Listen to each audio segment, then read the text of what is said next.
Olha, meu amigo Herculóide, presta atenção, flopou, mas flopou total. Quer dizer, Jota, eu não entendo quando tu fala flopou. Quer dizer que não foi ninguém. Aliás, a mega manifestação que estavam preparando para o domingo 26, o UOL chegou a dizer que deu 1000 pessoas. Aí, menino, os bolsonarentos em ficar chateados, com raiva, porque eles estão, né? Eles começaram a postar ontem mesmo do ângulo, né? Da câmera, filmando ali de cima do trio elétrico. E dava pra ver ali do MASP, que ia ali do 150 metros, né? E você olhando assim, menina, na multidão, eles até deixavam um pouquinho embaçado pra você pensar que a multidão. E eles foram compartilhando aí, né? Principalmente no TikTok. O TikTok, eu vou dizer uma coisa, o pessoal também fala do Kawaii, né? Mas TikTok, eu vou dizer uma coisa pra você. Pronto. Bem, aí o que eu sei é o seguinte, o UOL falou isso, mas depois o UOL disse assim, rapaz, deu 3.000 pessoas. Mas bem aí, para eu não ser leviano, porque eu não gosto dessas coisas não, ficar puxando a sardinha pro meu lado, só porque eu sou esquerdopata, aquele negócio todo. Bem, existe aí o pessoal das estatísticas da USP, que disse que, olhando o ângulo, olhando ali essa distância de 150 metros, que eu acho que não dá 150 metros, mas 150, 180 metros, que ali deu, pelo menos, 13.000 pessoas. Mas eu digo para vocês, sendo 1.000, sendo 3.000, sendo 13.000, isso não é o suficiente. Quer comparar o quanto o cartão corporativo, quando Bolsonaro usava, conseguia colocar no meio das manifestações? Não dá nem para comparar, realmente, ó, é só descida abaixo. E olha que aqui eu não vou nem querer falar das outras cidades, eu não vou falar de Rio de Janeiro, eu não vou falar nem aqui de Fortaleza, hein, André Fernandes? Nosso querido deputado raspadorzinho, conhecido por prestar barba, gilete e tudo. Não deu ali juntinho dele 50 pessoas. Uma perda de tempo. Mas o que eu achei mais engraçado foi que o chefe, foi que o mito, sabendo pelo seu serviço secreto, mito, rapaz, não vai não, que não vai ter ninguém. O mito nem apareceu. Deixou o seu gadozinho com aqueles representantezinhos e não apareceu. Rapaz, pode um negócio desse. Como é que vocês conseguem aguentar tanta humilhação? Porque pra mim isso é humilhação.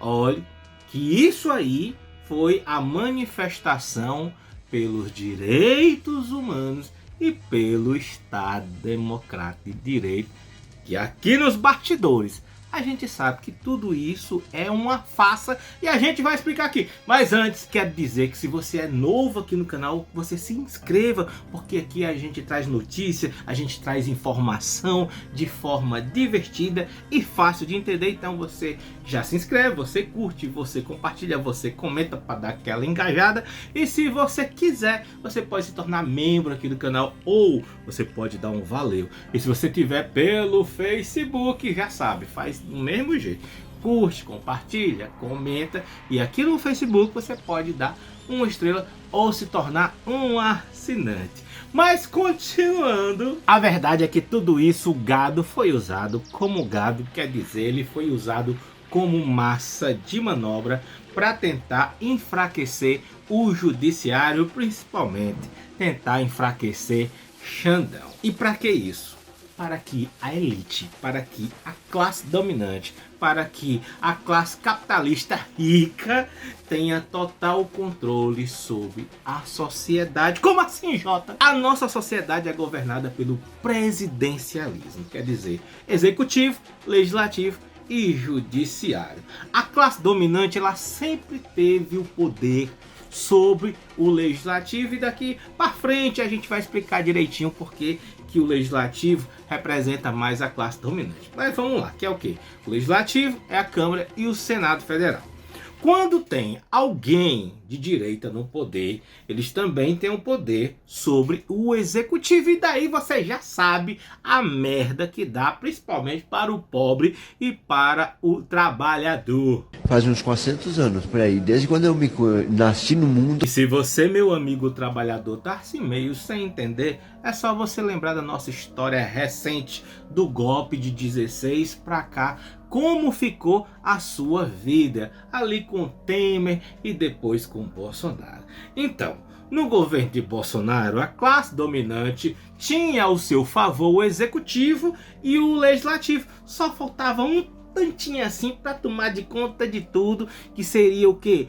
O judiciário. Quando Bolsonaro assume ali em 2019, já começam os casos de corrupção da família, que negócio de Queiroz, rachadinha, aquele negócio todo. O Bolsonaro já fica alerta, já dá aquela respirada. Vixe, aqui eu tenho que proteger minha família, e começa a querer usar o seu cargo de presidente para proteger os seus amigos e sua família. E ele deixou bem claro naquela reunião ministerial: eu não vou esperar fuder minha família toda de sacanagem, ou amigos meus, porque eu não posso trocar alguém da segurança na ponta da linha que pertence à estrutura nossa. Vai trocar. Mas o problema com o judiciário já vinha desde antes. O ataque ao judiciário já vinha desde ali das eleições. Aliás, antes das eleições de 2018.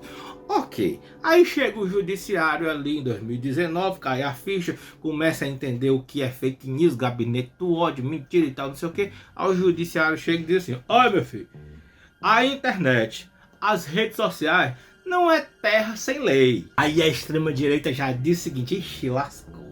A gente já não vai poder mentir, já não vai poder difamar, já não vai poder caluniar. Ok. Aí Bolsonaro já começa com aquelas histórias ali de atacar o sistema eleitoral. Quando ele mesmo ganhando, ele já chega no poder dizendo: olha, teve fraude.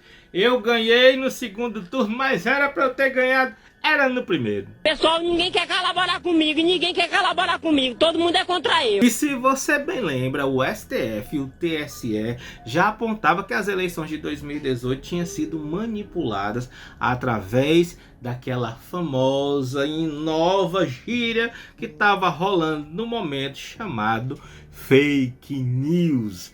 Nada mais do que dizer que é mentira, calúnia e difamação. Pois é, e começou a se entender que existia um tal gabinete do desespero, um tal gabinete do ódio. Eu acho que compreendi.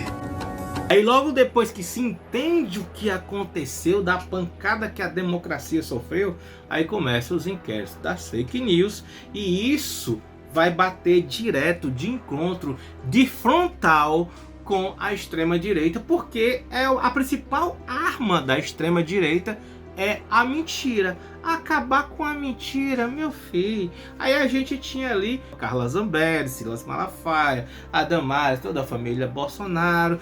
Então isso quebrou as pernas da extrema direita naquele momento. Veio depois o que? Pandemia. Aí que chega a pandemia, a classe dominante não queria perder seu dinheiro, não queria fechar suas fábricas, não queria fechar suas empresas. Aí começaram-se as mentiras.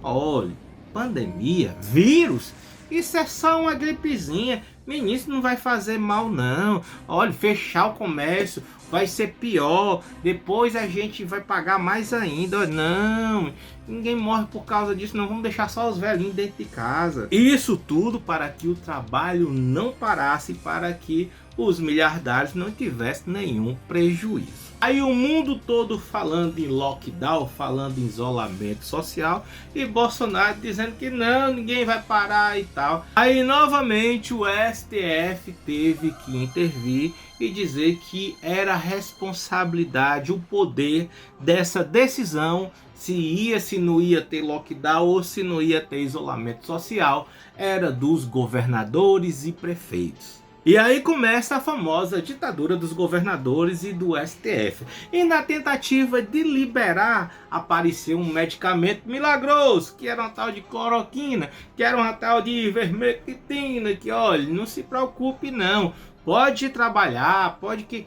Tem cloroquina que é só você tomar, ivermectina, tomou, menino, você não pega nada. Aumentando o número de mortos aqui no Brasil por causa da Covid, aparece ali a luz no fim do túnel, que seria as vacinas. E quando a vacina aparece, começa uma briga ideológica de dizer que eu não ia comprar vacina porque vacina não servia. Depois a gente descobre que no fundo tinha uma tal de propina para ganhar $1 na compra de vacinas. Eu sou ladrão, rapaz. Eu não gosto de trabalhar, não, sou ladrão. E aí tá, compra-se a vacina, começa a produzir a vacina aqui lá pelo Butantan. Eu só sei que a extrema-direita começa a dizer que não queremos a vacina, queremos a cloroquina, e a ponto de ter que se obrigar as pessoas que quisessem sair para os ambientes que elas tinham que estar vacinadas. Mais uma vez apareceu a palavra ditadura. Pô, cara, de novo! Para resumir a história, com cada vez mais as coisas se complicando para Bolsonaro e sua turma, ele começa a atacar diretamente o STF, não só ele, né? Como também o pessoal dele, a turma, a trupe dele. Aí começa a ser preso um deputadozinho ali, o outro influenciador digital acolá, e menino, aí é que começa mesmo dizer que o judiciário, que o STF é a ditadura de toga. E aí, se aproximando das eleições de 22, atacando as urnas eletrônicas, pedindo um tal de voto impresso, tentativa de golpe, e o Xandão segurando ali, e o STF segurando. Enfim, chega as eleições, tentam de tudo para enganar nas eleições, até a tentativa aqui no Nordeste com aquela coisa de não deixar o nordestino votar, né, segurar a PRF, segurar os ônibus aí e tal. Mas enfim, Lula ganha e a classe dominante perdeu o seu poder do executivo. A classe dominante agora só tem o legislativo. Gente, e quem é o legislativo federal? É a Câmara dos Deputados e o Senado Federal. E lá, o que acontece? Lá onde se aprova ou desaprova leis e projetos. E olha só o que é que o Malafaia fala nesse vídeo. Gente, que nós todos precisamos entender que numa nação, o supremo poder é o povo. E quem representa o povo? Deputados estaduais e senadores. É a representação do povo. Então veja, o poder é o povo, mas quem representa o povo? Deputados e senadores. Olha que ele não falou nem presidente não, nem executivo não, só o legislativo. E eu pergunto, será que o legislativo realmente representa o povo? O que é que se destaca ali? A bancada ruralista, que é o agro, a bancada da bala e a bancada evangélica. Quer dizer, é BBB, é bala, bíblia e boi. Cadê o destaque para a bancada dos professores? Cadê o destaque para a bancada dos ambulantes? Uma bancada de funcionário público, que fala aí a bancada da bala, mas é funcionário público só que é policial. E os outros funcionários públicos? Cadê essa bancada? Então, meus amigos, será que realmente o Brasil, o pobre e o trabalhador, tem ali no Congresso a sua representatividade? Então nós não podemos abrir mão disso. O que está em jogo é a sua liberdade, as suas gerações futuras, o direito à liberdade, que é a coisa mais cara de uma nação democrática. E aqui está o ponto crucial. A liberdade em jogo. Liberdade de quê? Liberdade de mentir, liberdade de difamar, liberdade de caluniar, de incitar o ódio, de não aceitar resultado de urnas eletrônicas, de querer pedir golpe de Estado.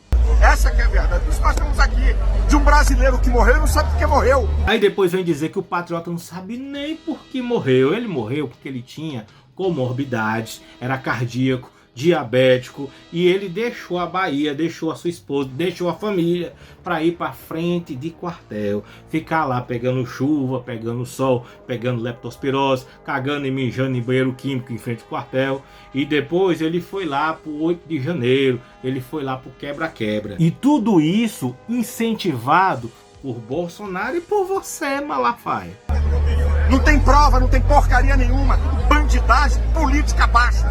Nada mais, nada menos do que isso. Ah, e ele foi preso e não sabe nem os crimes que cometeu. Lá no dia 8 ele invadiu o Congresso, quebrou vidraças, quebrou espelho, quebrou móveis, as lixeiras, computadores, obra de artes, tocou fogo lá no Salão Verde, destruiu uma viatura do Legislativo, quebrou câmera de segurança e vem dizer, é porque ele não sabe, e acha bem que não tinha prova, não tinha documentos, isso não estava documentado, tudo ali foi filmado, bebê. E verdade seja dita, né, vocês estavam só esperando alguém morrer na Papudo, na Colmeia. Na verdade, quando aconteceu ali dia 8, que foram presos já alguns infragantes, e ali dia 9, no outro dia que foi pego pessoal lá na frente dos QG, dos quartéis, e foi levado lá para um ginásio da Polícia Federal, vocês já inventaram que tinha uma senhora que tinha morrido no ginásio da Polícia Federal, que isso foi desmentido, né? Aliás, a própria foto que vocês usaram, a neta chegou a dizer assim,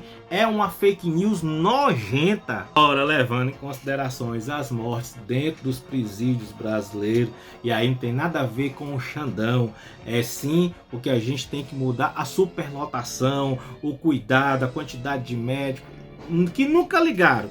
O pessoal aí da extrema direita, do bolsonarismo, sempre chegar a dizer que bandido bora, bandido amor, e que se você quiser que leve para casa para cuidar. Pronto.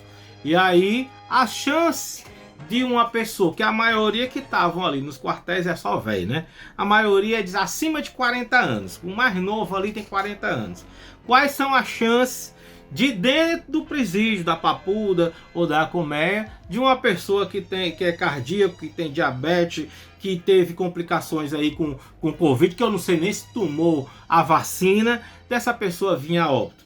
Essa tragédia era claro que uma hora ia acontecer. O bolsonarismo está tentando se aproveitar da morte de Clériston Pereira da Cunha para voltar às ruas pela primeira vez desde os atos golpistas de 8 de janeiro. Então tá claro, né, gente? Então tá simples. O bolsonarismo se aproveitou disso, estava só esperando acontecer para voltar a atacar o judiciário e principalmente o Xandão. E deseja ver o Alexandre de Moraes fora de sua cadeira, deu um grito. E para que isso? Para que a elite, para que a classe dominante, para que a classe capitalista rica tenha total controle sobre a sociedade. Só que, ei, deixa eu dizer uma coisa para você. 1.000, 13.000, 20.000 não representa povo brasileiro, não representa os 203 milhões de brasileiros. Disseram que ia fazer uma manifestação pacífica a favor do Estado Democrático de Direito.